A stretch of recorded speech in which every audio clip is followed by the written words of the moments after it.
Getting to see the adaptations has been one of the most fun things about this tournament, if you ask me. Gen G back on the blue side, T1 back on the red. The Nico gets banned away again by Gen G, but this time they're going to ban the Rumble with it. Over on the T1 side, two of the same bans that they banned in the first phase in Game 1, the Pantheon and the Varus, they're going to stay there. The only one missing is the Vi.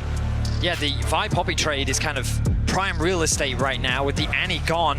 I really do think that these junglers are going to be the priority. The question is though, like, do you necessarily want to prioritize the Vi knowing that that Poppy is open? And so that means that for Gen G, what is that first pick going to be? We know we've seen Galio be very valuable, but mainly as an answer into the Rumble. So now that the Rumble's gone, do you consider taking the Galio away in this series in game so that you can potentially increase the value of Rumble later on in the series? Yeah, it will be really interesting. Azir going to be the final ban here. We have to see how high is the Vi priority going to be in this series.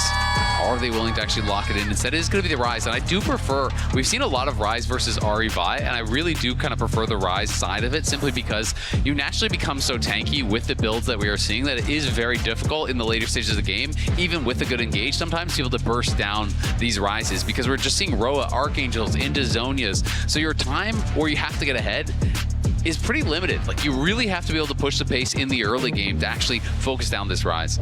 I think that for T1, they should avoid picking their jungler right now. They should even consider their bot lane. Well, the reason why I was going to say... I believe they disagree. They do, in fact, disagree. I was going to say because they could save their jungler for third pick and then see what comes through from Gen G and then either respond with a Poppy, or if a Poppy does come through, you have things like the Trundle. But instead, they really value the team fighting power of the Wukong, even with the Annie gone. I wonder if they do pair it up with the Ahri that you were just talking about, Zeus. I also think denying Wukong from being Ryze's partner is a big goal with this pick as well, because a Realm Warped Wukong into the backline can be a serious threat. So we saw Faker playing the Corki yesterday, so it could be mid-Corki. They kept that flex potential open until very late in that draft, and then they did lock in, I believe it was a Xayah pairing with it for Guma to then reveal that it was going mid lane. So this absolutely could be a mid lane Corki here for Faker. Was very effective on it yesterday. Now the question is, do we have matching roles? Vi has been very high priority in the LCK and is going to be prized very highly once again here for Canyon. But you could see the stats came up on the screen. 6 wins, 10 losses here so far at MSI. Very popular pick, but not necessarily a high win rate. Not a high win rate, but you know what Canyon's win rate is on it this split? 100%. Okay, and well, that's a little bit higher than the win rate of other people. In that context. So you could say Vi not performing that well, and I would ask you the question, was Canyon playing it? All right, fair enough. You know what? Fair play. Good counter argument. Yeah, fair would hold up in court. You're like, I tried out the Vi, it wasn't that good. I'm like, are you Canyon? You're like, my mistake. I apologize. The flowchart, the classic flowchart. Easy stuff. We do have the Scion locked in for Keen there in the top lane. So 2 unstoppable ultis here for the front line of Gen G in Game 2. I mean, we haven't seen, with things like the Gwen gone and the Jax gone, we haven't seen many carry answers into things like Scion. Normally we see some sort of tanky response. We could potentially see something, oh, never mind, we're seeing a Galio locked in, and we have to assume that this is going into the mid lane. It could also be potential support, but I do think it is more likely that it is going to be in that mid lane. Sometimes you can see some of these kind of aggressive pairings. You know, Galio does do a decent amount of damage in the early levels, so sometimes I have seen pairings like that Corki Galio down to the bot lane, but we are kind of operating on the assumption that this would be a Galio in the mid lane and Corki for Guma. I mean, Galio Wukong is also a very nasty combination. Wukong goes in, first knock-up from Cyclone, second knock-up is Heroic Entrance, third knock-up is Cyclone 2. You're just getting juggled around with very little chance to respond. Very powerful combo in the scraps, as we do see double 80 carry bans from T1 in the second half, the Kai'Sa and Xayah banned away, while Gen G are getting rid of one of those potential carry top laners that could be played into the Scion. They don't want to see Doran Zambesa. Yeah, and both these bans here for T1 make a lot of sense. Kai'Sa obviously as a pairing with the dive, and Xayah as someone who can actually survive the dive. The other option, if you are looking for something that is defensive, we have seen Senna. Jhin obviously is already gone, and then Ezreal. Those are kind of some of the ones that I do think can both work well with and against dive. So those are potential options here for Ruler. And again, you know, even more ability to flex things around. Like, this could be Poppy support, this could be Poppy top. Like, there is a lot of flexibility here with the T1 draft that is keeping things pretty spicy, honestly. It's always the question of, are they cooking so hard that it's insane brain and like they've completely outdrafted, or have they cooked a little too much? Because the question they outdrafted their opponents or themselves. Exactly. That is ultimately the question. Sure, Poppy can be very good into the Vi specifically, and I guess you could argue that by prioritizing these other bans, T1 have opened themselves up to get this potential counter. GenG just rounding things out with a little bit more scaling. The Senna in the bot side of the map with follow-up engage from the Nautilus means that they've got good CC, good front to back, and good late game insurance. Yeah, I actually really, really like it. As you said, good front to back does help, with the dive. You're sending in that Vi, the Scion, the Nautilus into the back line here, and it's going to be Camille in the top lane. Doran had a spectacular performance, I remember, from playoffs here, in the MSI qualifier, stole an Otacon away with the primed Q3 on the Camille, was really sick. With a classic GenG composition that can play through side lane for Chovy, that can have Ruler on this scaling champion. Looks like it's going to be a tough recipe to beat. All right, Team Runes on your screen again, and once more, just like game number 1, it's supports with Summoner's Spellbook, but as we wait for the action to start here on the Rift, Lore is standing by for an interview with Pobelter and Lorlo. Absolutely. Some familiar faces here with the crowd. How are you guys doing? I'm freaking excited. So you were leaving the mood, the atmosphere here during game 1. How was it being with the crowd? It's great. I mean, I think most people in the crowd are rooting for T1, so when they won, everyone was really excited. Who are you rooting for? I'm T1 fan for sure. Okay, T1 fan. You were telling me that you think T1 has the better draft. What are we looking at here? I'm mainly looking at Faker's Galio. It's an OG pick from him, and they have the Camille dive comp. Honestly, I'm looking at the Camille and Galio combo. Pobelter, any comments on that? I think GenG is the better draft, actually, because they have 4 bruisers. Everyone besides Senna is really hard to kill, and they have low DPS on T1. But T1, I mean, Faker Galio just has, like, plot armor or something. All right, let's see how this one goes, guys. Thank you so much. Casters, over to you. For anybody who might not remember that plot armor he's talking about, remember just last year at the World Finals, Game 5 against BLG, Faker's Galio surviving in impossible situations. This guy is so good on this champion, and we will see if he can pull it off here against the GenG comp. The beauty of hearing both of them talk about the draft just goes back to what Oner was saying, with compositions largely being amplifiers rather than definers, and it's just great to hear that converse opinions about the draft, the strength and weaknesses of both sides, and ultimately with the teams of this caliber, it's going to come down to execution. It absolutely is, and it's always something really funny to me when I would do interviews with coaches, and I talk to both coaches, and both of them are like, yeah, we absolutely crushed the draft. These other guys didn't even see any of our picks coming. It's embarrassing. And then you go talk to the other coach, and they're like, can you believe they picked that? That's terrible. Like, what were they doing? And so even at the highest level, people have such diverging opinions on what is more important. Is it scaling? Is it side laning? Should you be playing for engage? Should you be playing for champions that have early dominance? And so it does make it so interesting, and it makes drafting so difficult for these coaches, where I feel like they've been able to shine more than ever because of Fearless and because the complexity has been ramped up in the draft so much as a result. And we've also seen teams struggle, especially in those game 5s when that pool really does get pinched. Of course, we're a very long ways away from that. But Sion, so far at MSI, it does feel like few teams have found effective answers into the champion. He feels so stalwart in his matchup. He feels so safe, just the way that he passively generates HP and becomes this immovable force. Doran already feeling that pressure in the early lane. Exactly. I mean, it has a lot of AoE wave clear. You can actually be an early lane bully. You scale very well. Like, he is just a strong champion. But these two teams are incredibly familiar with each other. They have matched up so many times. This is T1 versus GenG this year. T1 winning the 1 series, GenG 3. But as you can see, the game score quite close. And Oner heading down. Yeah, we've already got a lot of damage there on the Gumayusi, however. Below 200, Keria rooted up here on the front line. Again, that passive from Duro. The Nautilus's ability to lock down these targets means Ruler gets more firing time. And I just really love how GenG is actually playing out this 2v2. You can see that it is even fleet for Ruler. So what they're doing is just constantly taking short trades, chipping and poking away at Guma, and then just utilizing the sustain of the Senna to be able to get those HP positive trades. And Ruler, just like with his Lucian, so good at the pass-through Qs. He's always trying to shoot the Q through Duro, heal himself, heal Duro, still hit the enemy. And it does make it so Senna can really kind of grind you down. It is not a champion that you hit one hook and you just kill someone. Right. It is really about the slow advantages that you can build. All right, Gumayusi already swapping up here to top side. We see these swaps from bot lane to top pretty often, especially on champions that want to go for something like an early tier or like an early call. You're happy to take the base as soon as you have the money to buy that item and start stacking immediately. And oftentimes the swaps favor the team who swaps first. You end up earning yourself a tempo advantage with that choice. Definitely can, but Ruler up there pretty quick as well. And did go for the Swifties, so it's going to be running straight up. And Swifties obviously helps to keep you safe, but also one of the really overlooked things is it just helps you to stack. You can actually close the gap a lot more easily. Your Q has the slow. You can get in for that second auto to be able to grab an additional soul.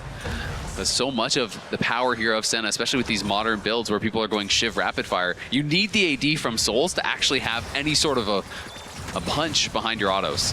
Yeah, immediately though, Keria ready to keep on scrapping here, but Duro and Ruler do a good job fighting back. Similarly to game one though, we're seeing the same type of farm difference between the top laners. Keen out to an early lead in terms of his control over the minion waves. Every time the observers have put the camera over those two, we've been seeing him landing the decimating smash charged up enough for the knockup. He'll use beautiful hook from Duro. Gumayusi with a flash. Ruler trying to follow as now Keria's the next target.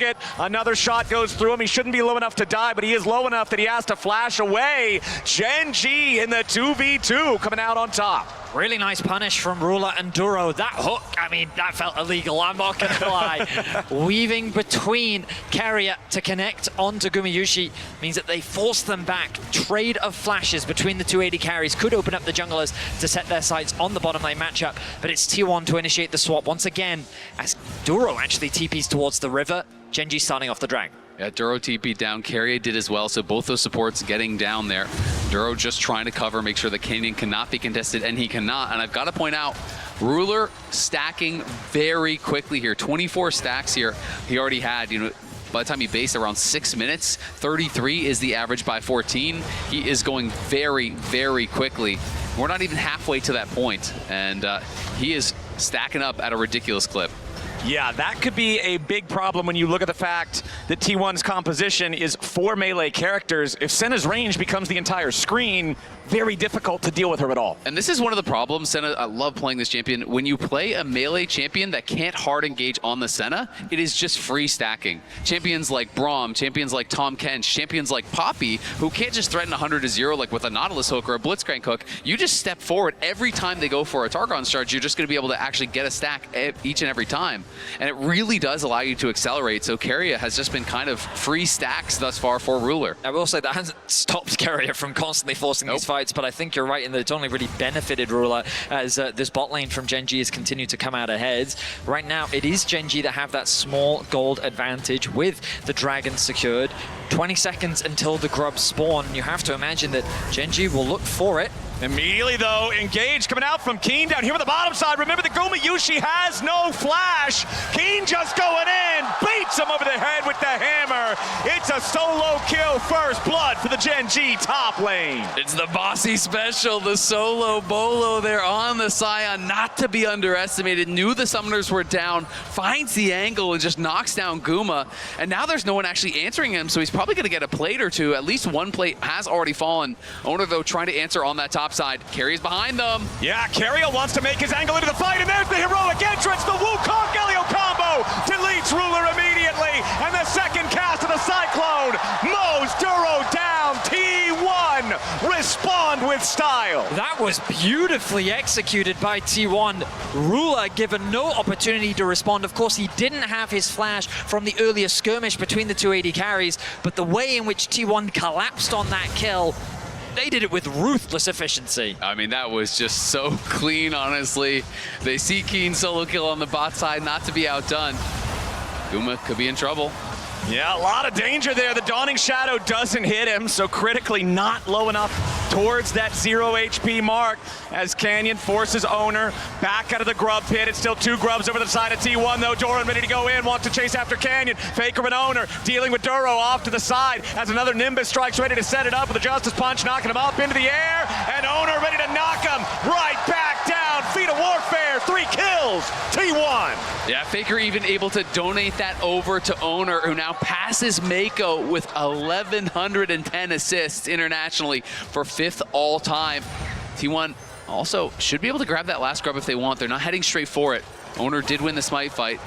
Now, Keen is here. I think that's the big problem. The Scion making his way back up towards this half of the map as Doran is ready to escort Keria away. And just so much credit to Keria with the game sense to be in that tri-bush to begin with, to start the play off, to initiate onto Ruler back when this first started, what feels like a minute and a half ago, and set up that play for the T1 Wombo combo. It earns them that feat of warfare. It earns them the grubs, 2 out of 3 of them at least, as Canyon does pick up the last. And you can see Keen setting up a large freeze on the top side, so Doran is going to run back. Will lose about a wave there just because of this. These small things do add up over time, you know, building that experience advantage. You can hold this wave forever as Scion. It's not going to be an issue. Of course, eventually, you know, he will be breaking it with that Bomby Cinder, but nice to deny that full wave of experience and gold from Doran. And Ian feels monstrous right now, and it's Guma who's had a lot of the pressure thrown towards him. Dying in the 1v1 definitely doesn't help. But admittedly, he's still ahead in gold for now. He does have a farm advantage over Ruler. I think T1 getting that kill back onto the center was very important. But Azel, you were keeping track of the stacks earlier. He's already at 36, just short of 11 minutes in. And I mean, Ruler is by far and away ahead of pace. Way ahead of pace. I mean, the average stacks at 14 is 33.7 here at MSI. So, of course, he is already a couple above that with 3 minutes to spare to meet that clip. And generally speaking, the faster you stack, the faster you continue to stack, because every 20 stacks the range goes up. It gets easier and easier and easier to hit and collect those souls, and Ruler is doing an incredible job at that so far. And Chovy going to be able to get out to those side lanes now, of course, working in towards the Roa and the Archangels. This could be a play for GenG, though. Keen going to start it off here after Doran interrupts the hook shot, and Canyon's ready to show up to seal the deal. Keen started walking away, I think, trying to give the kill to Canyon, but still ends up taking it himself. So that'll be a Scion 2-0 now. Keen set to be a big brick wall for GenG. T1 on the cross map, though. They will equalize the Dragons. Chovy wisely tries to push out that bot wave before Faker can respond, so he's going to be safe on the weak side. Going to start moving through his bot side jungle as Canyon even steals away the Raptors. So GenG looking to be as proactive as possible after securing that kill, and they actually swing the gold back to neutral. T1 now only one objective away there from claiming the feats. If they can get this Herald or the next Dragon, it would be theirs. Of course, if they can grab a first tower before that, also would be theirs. So GenG gonna have to defend these pretty hard. One big thing that just came online here, Trinity Force plus level 9 for Oner's Wukong. This is a big, big power spike for this champion. Considering Oner has been a part of all of the kills so far here for T1, I expect them to be confident for any play they want to look for now with him hitting this big power spike. I mean, Keen as well, you're looking at the other side. He is the gold lead for GenG. And this guy is going to become a brick wall. There are 4 melee champions over on the other side, and you know it is going to be very difficult to actually fight past Keen and to ignore him in these fights to try to get in towards the Senna, in towards the Rise, which is going to be the job that they have to accomplish. And the current game state for him, this window where he has his first tank item fully completed, which has a lower price point than the very expensive Trinity Force, it's so obnoxious for Doran to try to deal with on that Camille, just with Trinity pieces into the Sunfire Aegis, as that individual gold lead for Keen is almost up to 1,000. And you can see Doran tries to kick him. He does more damage to himself because of the immolate, as now this could be a nice catch. Duro slammed to the wall by Keria, forced to get away there, trying to not give away too much HP to the T1 ambush. Losing both summoners ahead of Herald is going to make a potential contest very difficult for GenG. Chovy and Canyon hovering on the bot side of the map. Faker has that spidey sense, though, is aware of the possible collapse. Canyon is committed to the play, though. He's hovering around.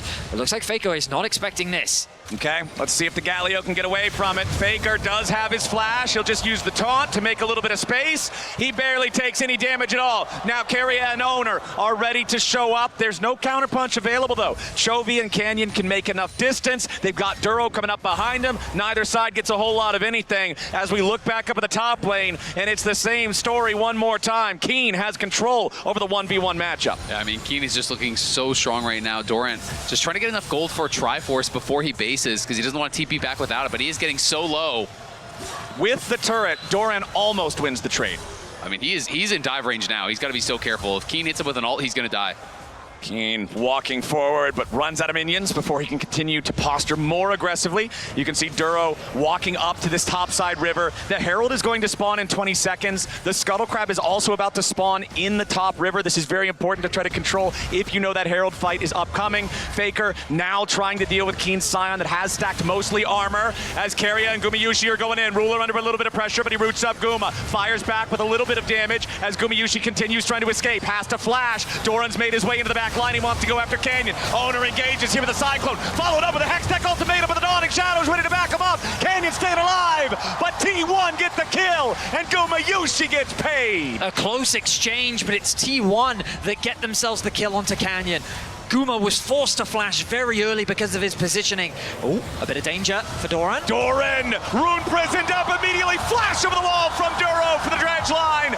Doran down means Gen.G now have the opportunity to make an aggressive move. You can see the blue pings coming out in this topside river onto the Herald pit. Canyon is now back on the map. He's running up towards the objective, and the rest of Gen.G are happy to start this up. Yeah, this is going to be so big. I mean, not only do you deny the objective from T1, but it almost guarantees you the first tower as well. You can see the top lane tower is already a little bit low. So is the bot lane one. Keen has had the push non-stop. And as a result, this could mean feats of strength go the way of Gen.G. We'll see if they can actually claim it. They would need first tower plus one additional objective.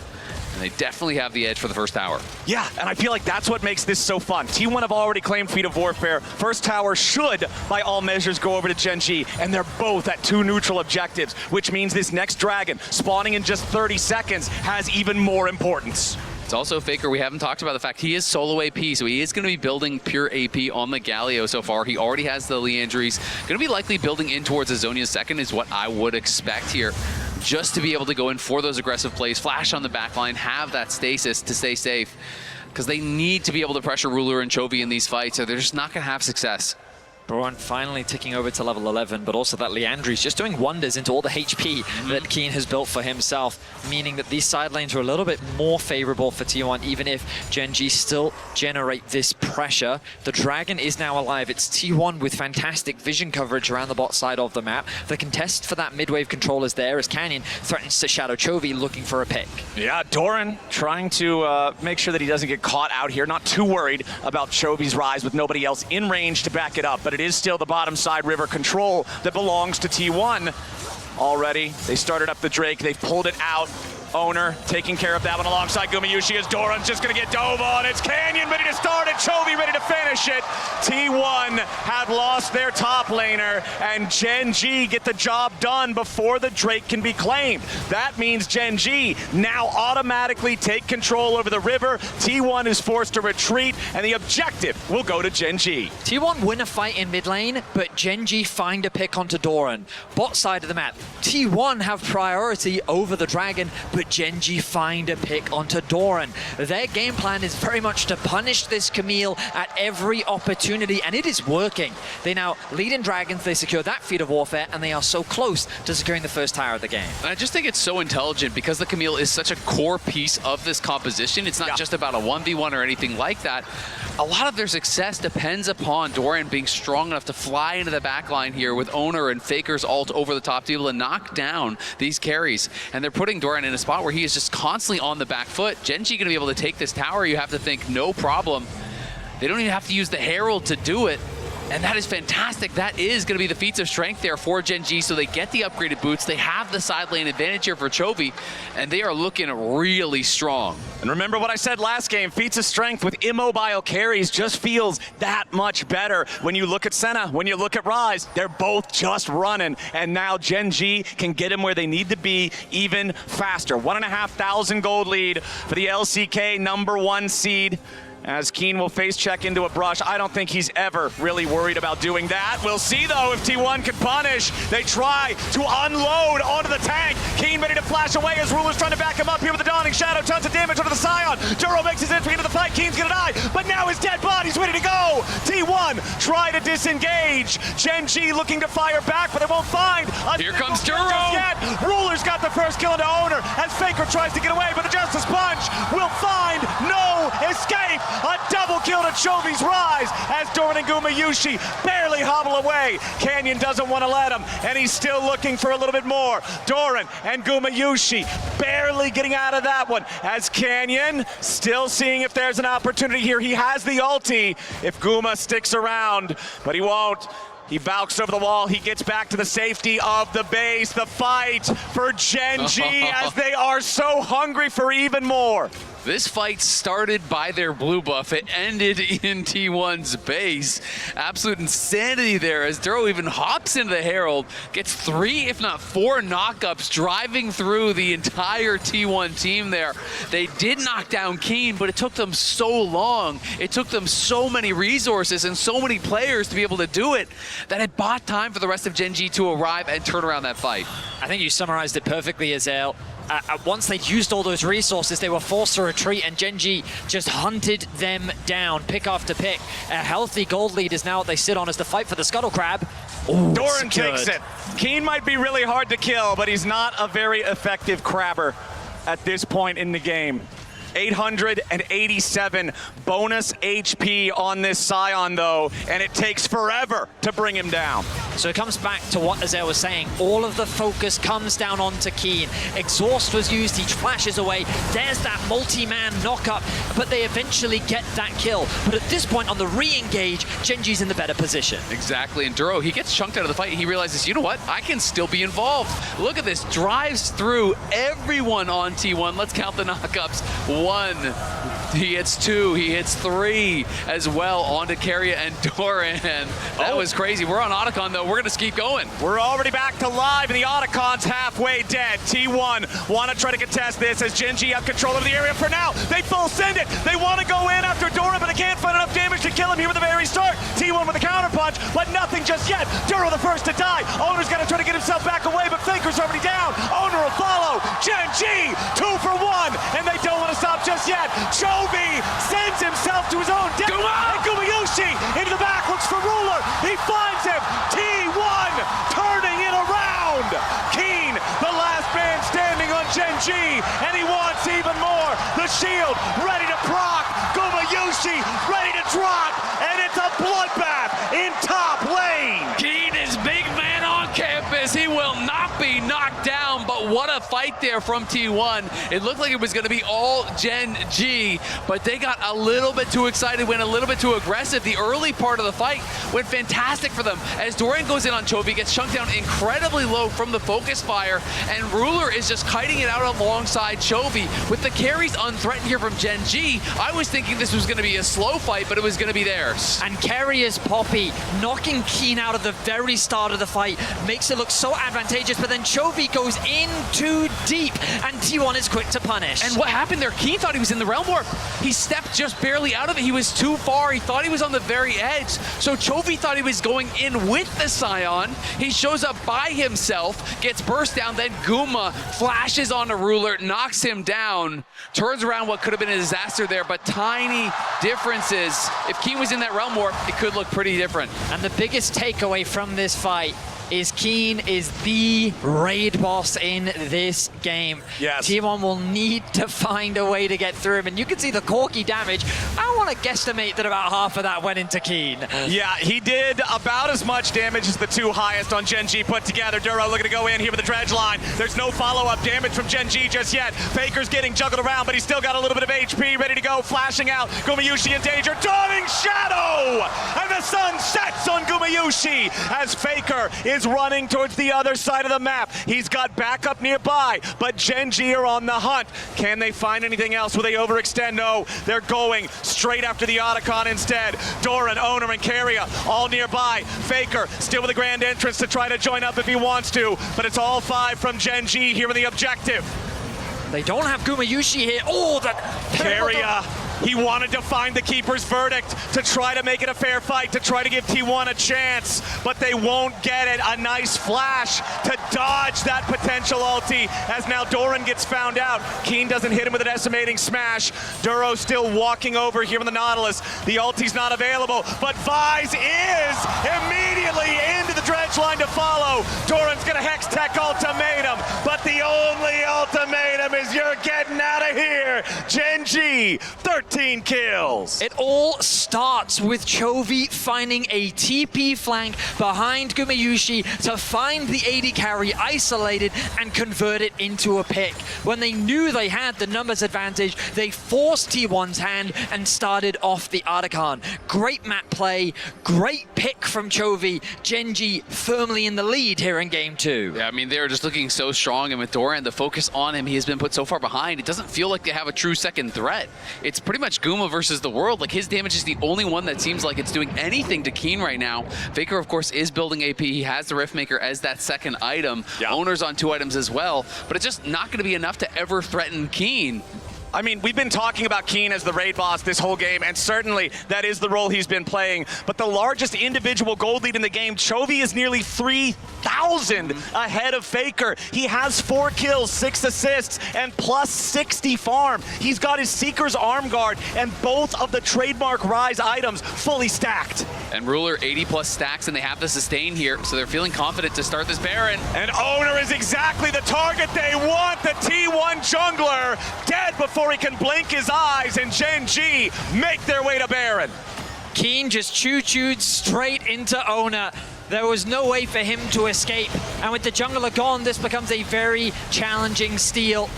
Okay, Keria doesn't have Smite right now. I'm looking at the scoreboard. The Baron's down to 2,000. Yeah, Gen.G backing away from it. Keria with the Smite ready to go. Yeah, Smite going over the wall, but it's still going to be claimed by Canyon. T1 will lose their support. We'll lose the Baron. We'll lose Gumayusi. We'll lose control in game 2. 6,000 gold lead, Gen.G. Keria tried to go for the steal for the Heroics. T1 know this game is quickly slipping away from them, but Canyon outsmites him, is able to grab it and secure that. And again, another kill on Doran after the fact. This Camille picked late in the draft. This Camille, so important for the comp. 2 and 6. There's not a single man on Gen.G who's not ahead of his counterpart. Game number 2, they're in total control. I mean, Ruler's closing in on 100 stacks here. This is ridiculous how quickly he is stacking up. Gen.G feel like they have this one pretty much wrapped up. It was the late swap over to Smite, and Gen.G realized, okay, there could be a contest. We got to back it out. But then T1 just decided to go in. Keria flashes in. Guma goes in. They full send it to try to burst it down. Ooh. It is smoked down from about 1,100 HP. This was not the upgraded Smite for Keria, so it had to be lower. I do believe it upgrades based on how many times you swap to it with the spellbook. And I think that was his first Smite swap. And now he's on it again here. So this would be an upgraded one.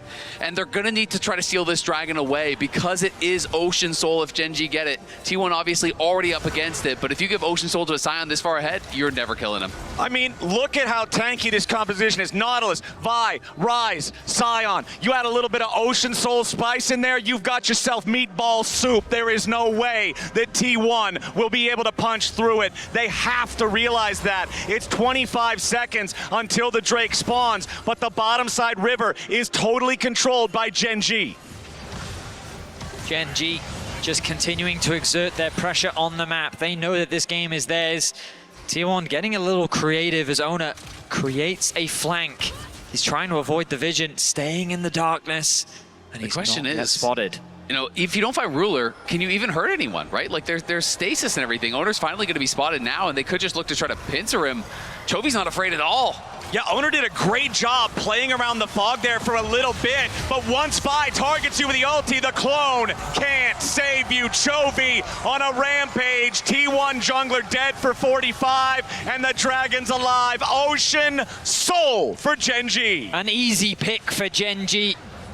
A slippery play from Oner, but it's the MasterCard priceless moment. Dragon Soul secured. Keen with the dive. Immediately engages on Doran, and Chovy's ready to follow. Doran is sent to Rune Prison, and Chovy is the warden. Gen.G keeping the push going. Oner still dead for another 15. Doran dead for more than 30 seconds. A Baroned up Gen.G making their way into the T1 base with a 10,000 gold lead. With a Dragon Soul, they've got their sights set on the Nexus itself. Gen.G continue pushing forward as Keria tries to dive after Chovy. Keeper's Verdict ejects the Rise, but the Dawning Shadow reinforces Gen.G health bars. The first Nexus turret still stands as Guma tries to get some damage back, but Keen is simply too tanky. T1 finally have their jungler back alive, and with Doran about to respawn, they're thinking about trying to find something here on Gen G, but they're so strong, they're so tanky, they've got so much regen,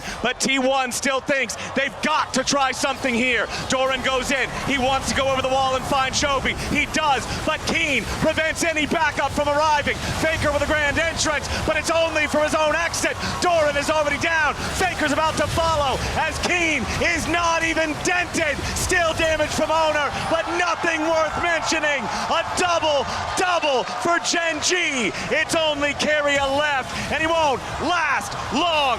One last shot from Ruler rules out any chance of a T1 stall, and Gen G march it into the base. Exceptional protection as T1 desperately tried to find something back, but it was not enough. Nexus turrets are just a formality at this point. Gen G with the tanky comp strikes back in game 2.